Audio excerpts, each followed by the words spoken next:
नेपालको 66% जनसङ्ख्या कृषि पेसामा आश्रित छ। नेपाली अर्थतन्त्रको 33% हिस्सा कृषि क्षेत्रले लिएको छ।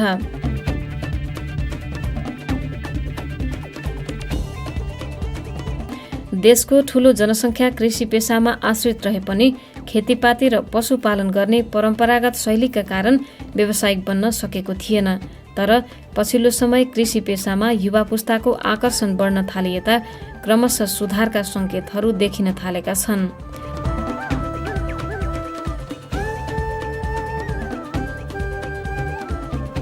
पशुपालन व्यवसायलाई विविधीकरण, आयमूलक तथा सम्मानित पेसाका रूपमा विकास गरी राष्ट्रिय उत्पादन बढाउन नेपाल सरकार पशुपन्छी विकास मन्त्रालयले विविध आयोजना सञ्चालन गर्दै आएको छ। पशुपन्छी विकास मन्त्रालयले सञ्चालन गरेका यस्तै आयोजना मध्येको एक हो उच्च पहाड कृषि व्यवसाय तथा जीविकोपार्जन सुधार आयोजना। यो आयोजनालाई हिमाली आयोजना पनि भनिन्छ। हिमाली आयोजना मन्त्रालय अन्तर्गतको पशु सेवा विभाग मार्फत उच्च पहाडी र हिमाली गरी देशभर 10 जिल्लामा लागू भएको छ।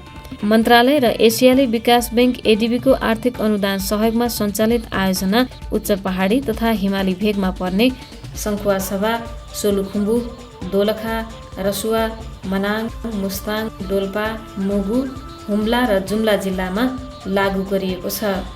2 अर्ब 72 करोड रुपैयाँको लागतमा 6 वर्ष अघि सुरु भएको आयोजना अहिले अन्तिम चरणमा आइपुगेको छ।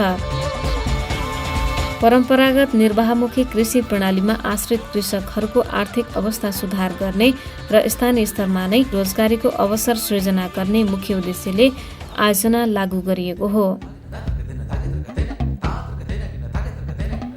हिमाली आयोजनाबाट कृषकको आय आर्जन वृद्धि गरी जीविकोपार्जनलाई दिगो बनाउने सरकारको लक्ष्य छ। आयोजनाको अवधि सकिने लाग्दा उच्च पहाडी तथा हिमाली जिल्लाका कृषकमा धेरै सकारात्मक परिवर्तनहरू देखिएका छन्।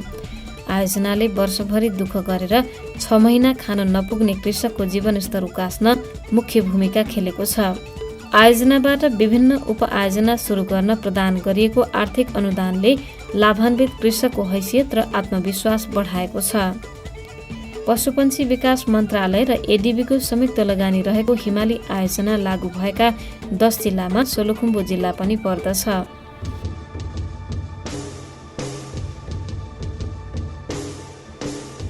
यस जिल्लामा हिमाली आयोजनाले दिने आर्थिक अनुदानका लागि 224 वटा आवेदन परेको थियो, जसमध्ये 49 वटा कृषि व्यवसायसँग सम्बन्धित उपआयोजनाको आवेदन स्वीकृत भई कार्यान्वयन भएका छन्। कृषकको स्रोत र क्षमता हेरेर उनीहरूलाई अनुदान दिइएको छ। हिमाली आयोजना अन्तर्गत लागू भएका उपआयोजनालाई कृषि, पशुपालन र वन पैदावार गरी 3 शीर्षकमा वर्गीकरण गरिएको छ। 19 वटा कृषि सम्बन्धी, 14 वटा पशुपालन सम्बन्धी र 16 वटा वन पैदावार सम्बन्धी उपआयोजना जिल्लामा लागू भई सञ्चालित छन्। कृषि अन्तर्गत व्यावसायिक तरकारी खेती, किवी खेती, अकबरे खुर्सानी खेती र ट्राउट माछा पालन उपआयोजना सञ्चालित छन्। यसै गरी पशुपालन अन्तर्गत गाई बाख्रा पालन, चीज उत्पादन र बङ्गुर पालन उपआयोजना कार्यान्वयनमा ल्याइएको छ।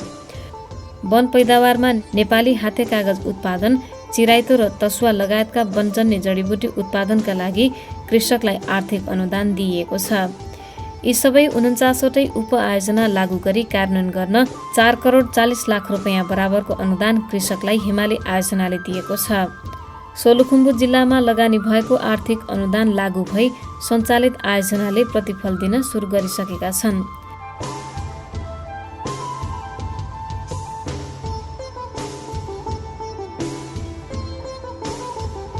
जिल्ला कृषि विकास कार्यालय सोलुखुम्बुका अनुसार अहिलेसम्ममा 1 करोड 50 लाख रुपैयाँ बराबरको लगानी उपआयोजनाहरूबाट प्राप्त भइसकेको छ। हिमाली आयोजनामा कुल दर्ता भएको आयोजना भनेको 224 मध्ये स्वीकृत भएको 49 वटा स्वीकृत भएर कार्यान्वयनमा भइसकेका छन् र ती कार्यान्वयन भएका आयोजनाहरू चाहिँ अब हाल आएर त्यसले आम्दानी दिने सुरुवात गरिसकेको छ। आम्दानी दिनु पर्दाखेरि अब यो आयोजनाहरूलाई विभाजन गर्दाखेरि कृषिमा 19 वटा, पशुमा 14वटा र वन पैदावारमा 16वटा उपआयोजनाहरू छन्। अब कृषितर्फ हेर्दाखेरि तरकारीमा विशेष गरेर किवीमा अकबरे खुर्सानी र ट्राउट माछा पालनमा बढी जोड दिएर आयोजनाहरू सञ्चालन छन् भने पशु सेवातर्फ बाख्रा पालन, चिज उत्पादन, गाई पालन र बङ्गुर पालनतिर चाहिँ बढी आयोजनाहरू छन्। त्यस्तै गरेर वन पैदावारतर्फ चाहिँ हाते कागज, गैर काष्ठ वन पैदावार अन्तर्गत पर्ने यो हाते कागज, नेपाली कागज उत्पादन गर्ने, त्यसपछि गएर चिराइतो, सतुवा आदि वनजन्य जडीबुटीहरूको उत्पादनतर्फ बढी उपआयोजनाहरू सञ्चालित छन्।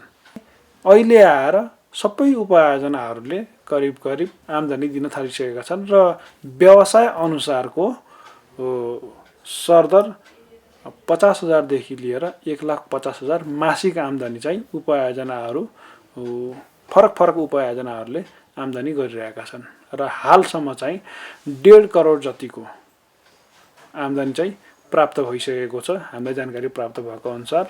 र यो 49वटा उपआयोजनाहरूलाई सम्झौता अनुसारको 4 करोड 40 लाख अनुदान दिने भन्ने चाहिँ सम्झौता भएकोमा हालसम्म चाहिँ लगभग 4 करोड जति हामीले भुक्तान गरिसकेका छौँ। यो चाहिँ हिमाली आयोजनाले लगभग 4 करोड अनुदान चाहिँ दिइसकेको अवस्था रहेको छ र हाम्रो यो जिल्लाको समग्र हिमाली टिमले नै यसको अनुगमन निरीक्षण गर्ने, डाटा डकुमेन्टेसन गर्ने कामहरू गरिरहेको छ र हामी निरन्तर फिल्डमा चाहिँ हामी गएर तिनीहरूको अवस्था के कस्तो छ भनेर हामी हेरिरहन्छौँ। जिल्ला पशु सेवा कार्यालय सोलुखुम्बुले हिमाली आयोजनाबाट अनुदान लिएर सञ्चालित उपआयोजनाको नियमित नियमन तथा अनुगमन गरी प्रगति विवरण सङ्कलन गर्ने गरेको छ। नियमित रूपमा हुने नियमन तथा अनुगमनले कृषकलाई लक्ष्यअनुसार काम गर्न सहयोग मिल्ने गरेको छ। जिल्लामा सञ्चालित उपआयोजनामध्ये पशुपालन र तरकारी खेतीबाट कृषकले राम्रो प्रतिफल लिन सुरु गरिसकेका छन्।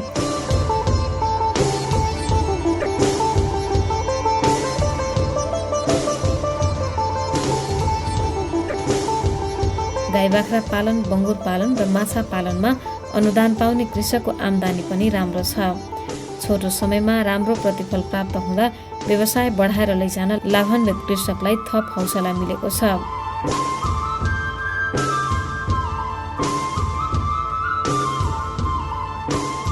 किवी खेती, स्याउ खेती र चिराइतो खेतीको उत्पादन पनि उत्साहजनक छ। हिमाली आयोजना लागू गरी उच्च पहाडी तथा हिमाली जिल्लाका कृषकलाई कृषि पेसामा दिगो रूपमा आत्मनिर्भर बनाई उद्यमी बनाउने सरकारी लक्ष्यको गतिमा सोलुखुम्बु जिल्ला पनि अघि बढेको छ। अनुदान लिएर कृषिजन्य उत्पादनको व्यवसाय तरकारी खेती, माछा पालन र पशुपालन गर्ने कृषकका परिवारले घरमै पूर्ण रोजगारी पाएका छन्। अरूलाई पनि रोजगारी दिन सफल भएका छन्। आयोजनाबाट प्राप्त तालिम र सिकेको प्रविधिले कृषि पेसालाई व्यावसायिक बनाउन सकेमा अधिकतम फाइदा लिन सकिन्छ भन्ने चेतनाको विकास यहाँका कृषकमा भएको छ। सोलुखुम्बु जिल्लाको दुधकुण्ड नगरपालिका 2 निवासी टाँसी शेर्पाले जिल्लामा व्यावसायिक किवी खेती गर्दै आउनु भएको छ।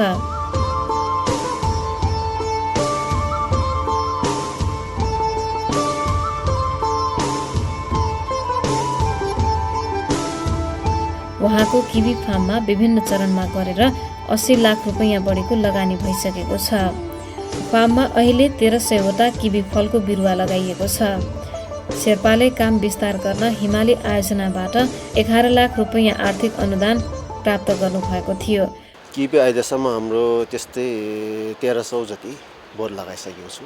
हिमाली आयोजनाबाट पनि हामीले अनुदान पाएको छु। त्यस उपरान्त चाहिँ आफ्नै लगानी भनौँ। कुल लगानी अब अहिलेसम्म हाम्रो त्यस्तै 70-80 लाख जति चाहिँ हाम्रो त्यो लगानी भइसकेको छ। त्यसमा हिमालय आयोजनाले त्यस्तै 11 लाख जति चाहिँ हिमालय आयोजनाबाट चाहिँ हामीलाई सहयोग प्राप्त भएको छ। हिमालय आयोजनाबाट प्राप्त भएको चाहिँ हामीले हिमालय आयोजना अनुसारै गरेको छु र बाँकी चाहिँ हामीले कस्तो भनेदेखि चाहिँ हाम्रै अब एउटा भनौँ न हाम्रै प्राविधिक हाम्रै अब त्यो सोच हाम्रै तरिकाबाट चाहिँ गरेको छु। विभिन्न प्रजातिका किवी लगाइएको उहाँको फार्मले गत वर्षबाट उत्पादन दिन सुरु गरिसकेको छ। हिमाली आयोजनाबाट प्राप्त आर्थिक अनुदानले व्यवसाय विस्तार गर्न शेर्पालाई ठूलो सहयोग मिलेको छ। अहिले विश्व बजारमा अर्ग्यानिक वस्तुको माग बढिरहेकाले भविष्यमा अर्ग्यानिक किवी उत्पादनमा जोड दिने उहाँको लक्ष्य छ। किवी फल स्वास्थ्यका लागि पनि लाभदायक भएकाले उत्पादन बढाउन जोड दिनुपर्ने उहाँ बताउनुहुन्छ। हिमाली त अब जति अब भए त अब हामीले जति हामीले त्यो प्लान गरेको थियो त्यो सबै अनुदान पाए त राम्रो हुने थियो। तर उहाँहरूले अब एउटा कम्पलसरी होइन, एउटा सबैलाई अब लेभल मिलाएर गरिदिनु भयो, त्यो पनि ठिकै छ। कोल्ड स्टोरको चाहिँ इम्पोर्टेन्ट छ। यो चाहिँ अब हिमालय आयोजनाले चाहिँ अब हामीलाई सपोर्ट गरिदिनु भयो भनेदेखि चाहिँ त्यो चाहिँ राम्रो छ भन्ने मेरो सोच छ। किनभने कोल्ड स्टोर बिना चाहिँ हामीले अब यो किवीलाई चाहिँ अब लङ लास्ट, किनभने धेरै चाहिँ अब लङ टाइम हामीले त्यो स्टोर गर्नु मिल्दैन। अनि त्यसले गर्दाखेरि हामीलाई चाहिँ कोल्ड स्टोरको चाहिँ एकदम इम्पोर्टेन्ट छ। अब उत्पादन भएर हामीले उत्पादन हुनेसाथ हामीले त्यसलाई मार्केटमा लानु सक्दैन। स्टोर गरेर त्यस पछाडि हामी बिस्तारै बिस्तारै मार्केटमा लाने हो। त्यसको लागि चाहिँ हामीले कोल्ड स्टोरको एकदम इम्पोर्टेन्ट छ। त्यो चाहिँ अब हाम्रो सोच चाहिँ के छ भने यो चाहिँ अब हिमाली आयोजनाले हामीलाई सहयोग गरिदिनु भयो भनेदेखि चाहिँ अब हामी धेरै अगाडि बढ्न सक्छौँ भन्ने हाम्रो सोच छ।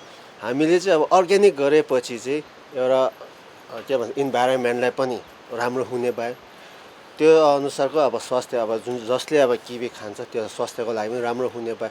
त्यसले गर्दा जाँदाखेरि जति पनि त्यो प्रयोग गर्छ त्यो सबैलाई अब त्यो अर्ग्यानिकबाट फाइदा हुन्छ। क्या मेन चाहिँ हामीले अर्ग्यानिकमै जानुपर्छ। जुनै चिज पनि हामीले केमिकललाई चाहिँ हटाएर खालि हामीले चाहिँ अर्ग्यानिकमा जानु चाहिँ एकदम जरुरी छ भन्ने चाहिँ मेरो त्यति छ। हिमाली आयोजनाबाट आर्थिक अनुदान लिएर व्यावसायिक ट्राउट माछा पालन गर्ने कृषक हुनुहुन्छ प्रेम कुमार श्रेष्ठ।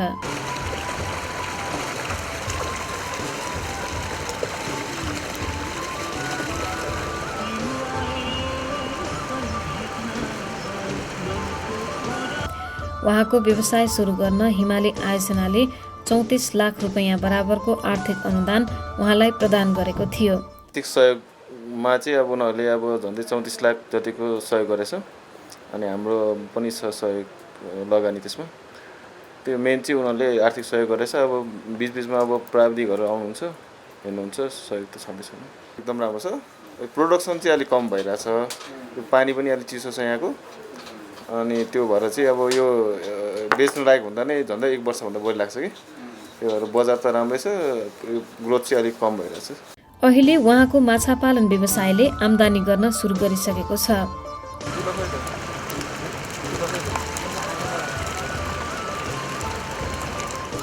उहाँले ट्राउट माछाका भुरा पनि उत्पादन गरेर बिक्री वितरण गर्दै आउनु भएको छ। श्रेष्ठले उत्पादन गर्ने माछाका भुरा जिल्लामा नै बिक्री हुन्छ। उहाँलाई आफ्नो पोखरीको माछा बिक्री गर्न बजारको समस्या पनि छैन। भविष्यमा ट्राउट माछा पालन व्यवसायलाई अझै विस्तार गरेर लैजाने उहाँको योजना छ। श्रेष्ठ र उहाँको परिवारलाई हिमाली आयोजनाको आर्थिक अनुदानले नै पूर्ण रोजगार र आत्मनिर्भर बनाएको छ।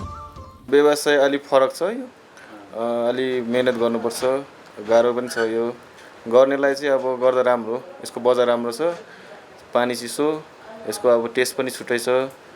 माछा अब हेल्थको लागि पनि राम्रो छ। गर्दा हुन्छ। यो अरू व्यवसाय भन्दा छुट्टै पृथक छ।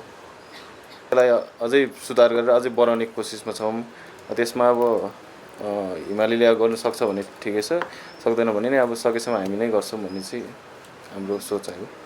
हिमाली आयोजनाको आर्थिक अनुदानमा व्यावसायिक गाई पालन गर्दै आउनुभएका अर्का व्यवसायी हुनुहुन्छ फिन्जु लामा। आफ्नो मेहनत र परिश्रम गर्नेहरूका लागि हिमाली आयोजनाको आर्थिक अनुदान वरदान साबित भएको उहाँ बताउनुहुन्छ। हिमाली आयोजनालाई चाहिँ विशेष धन्यवाद दिन चाहन्छु।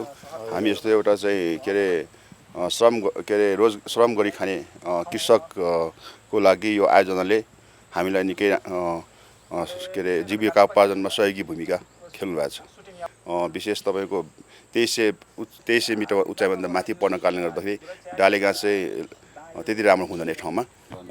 अब धेरै पाल्ने सोच त बनाउने हो, तर यहाँ चाहिँ तपाईँको कठिन चाहिँ घाँसको कारणले गर्दा पनि होइन, घाँस र तपाईँको भन्या बेला मेन पावरहरू पनि यहाँ अलि समस्या छ। हिमाली तथा उच्च पहाडी जिल्लामा पर्याप्त डाले घाँस नहुँदा गाई पालन व्यवसाय बढाउन समस्या भए पनि अहिलेसम्म सहज रूपमा उहाँको गाई फार्म अघि बढेको छ।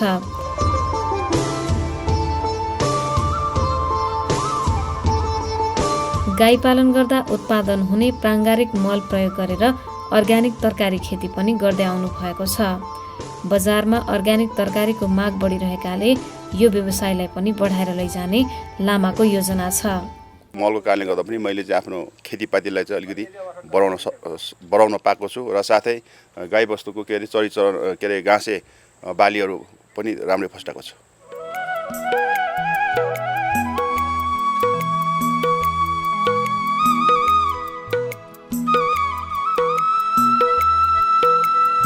कृषि विकास मन्त्रालय कृषि विभाग अन्तर्गतको फाप्लो स्थित फलफुल निर्देशनालय बागवानी केन्द्रमा स्याउ खेती गरिएको छ।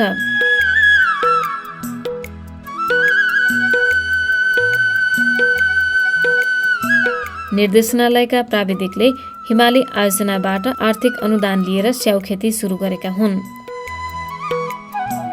केन्द्रमा इटालीबाट आयात गरेर ल्याइएको गोल्डन डेलिसियस नामको स्याउले उत्पादन दिन थालेको छ। गत फागुनमा लगाइएको बिरुवाले अहिले उत्पादन दिन सुरु गरेको हो। एग्रो मनाङले इटालीबाट बिरुवा आयात गरेर सोलुखुम्बु पठाएको थियो। केन्द्रमा लगाइएको गोल्डन डेलिसियस स्याउको उत्पादन हेरेर भविष्यमा स्याउ खेती गर्ने कृषकका लागि सिफारिस गर्ने बागवानी केन्द्रको योजना छ। हिमाली प्रदेशबाट हामीले अनुदान पाएर यो बागवानी केन्द्रमा अनुदान दिनुभएकोमा हिमाली प्रदेशलाई पनि धन्यवाद हजुर। अनुदान दिनुभएकोमा धन्यवाद हजुर। अनि यो हाम्रो चाहिँ इटालीबाट जस मनाङको हाम्रो एग्रो मनाङले हामीलाई इटालीबाट स्वयम्भूसम्म ल्याएर स्वयम्भूबाट अनि हामीले चाहिँ यहाँ ल्याएर बिरुवा लगाएका छौँ। अनि यो बिरुवा लगाएको हामीले फागुन 8 गते लगाएका छौँ। यो हाम्रो जात भनेको गोल्डन डेलिसियस रहेछ हजुर। अनि त्यसपछि अहिले असारको पहिलो हप्तामा आएर नै हामीले लगाएको छौँ। त्यो चाहिँ अब फल दिएको छैन। यो चाहिँ हामीलाई राम्रो फल दिएको छ। परीक्षणको लागि पनि गरेको हजुर। यहाँ हेर्दाखेरि हामीलाई अब भोलि कृषकलाई राम्रै होला जस्तो मलाई लाग्छ। हेर यो अब 3 फिटको हिसाबमा लाउनु पर्ने रहेछ, नजिकमा लाउने। अनि फल पनि राम्रै दिएको छ यो वर्ष।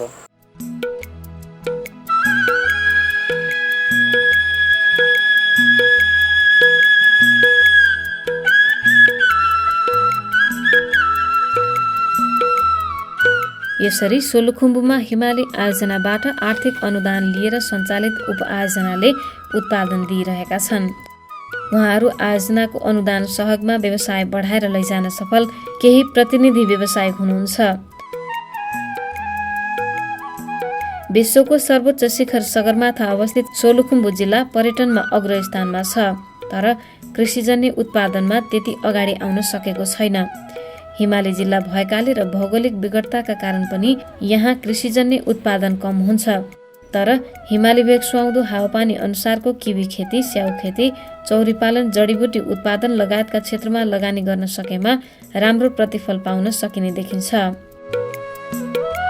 सोलुखुम्बु जिल्लालाई पनि कृषि, पशुपालन र वन पैदावार उत्पादनमा आत्मनिर्भर बनाउन र स्थानीय स्तरमा रोजगारीको अवसर सृजना गर्न हिमाली आयोजनालाई निरन्तरता दिनुपर्ने आवश्यकता देखिन्छ।